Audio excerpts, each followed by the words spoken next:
Just 2 weeks after deciding on this summer's expedition, I was en route to Heathrow Airport. There's something about how the M25 fills up before 7 AM that instills a quiet glee at the thought of leaving the country.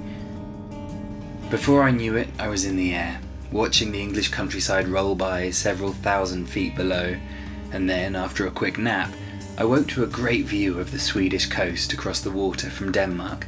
I'll be travelling along there in just a couple of weeks. There's one concern that never abates when flying to an expedition launch. Will your baggage arrive? Luckily, it did, but I continued crossing my fingers. Late last week, a guy named Titus wrote on Facebook and offered ground support in Norway, and sure enough, he was waiting for me at the airport.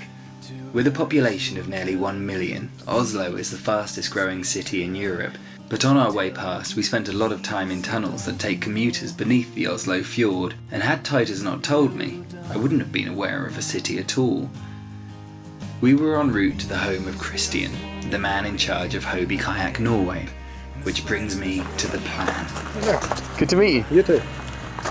First glimpse of the kayak. There she is. Over the next 2 months, I'll be kayaking along the Scandinavian coastline from Oslo, Norway, to Helsinki, Finland. But this isn't your standard sea kayak. A company called Hobie have developed this genius propulsion system based on penguin flippers.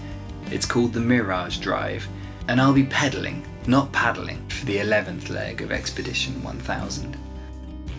The Mirage Drive drops into a slot in the hull of the Hobie Adventure, and from a recumbent position my occulting feet will power 2 flexible blades, or flippers, which in turn will move the kayak through the water.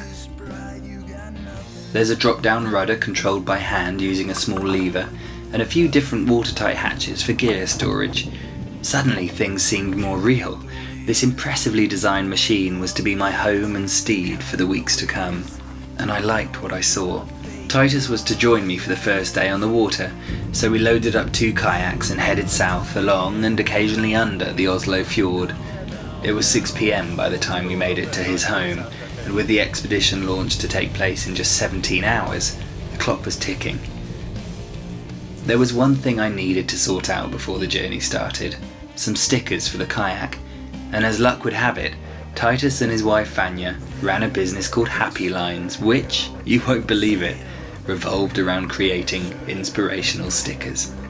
So, rather than another run into town, we simply walked into the garden, dodged punched the cat, and Titus did his magic.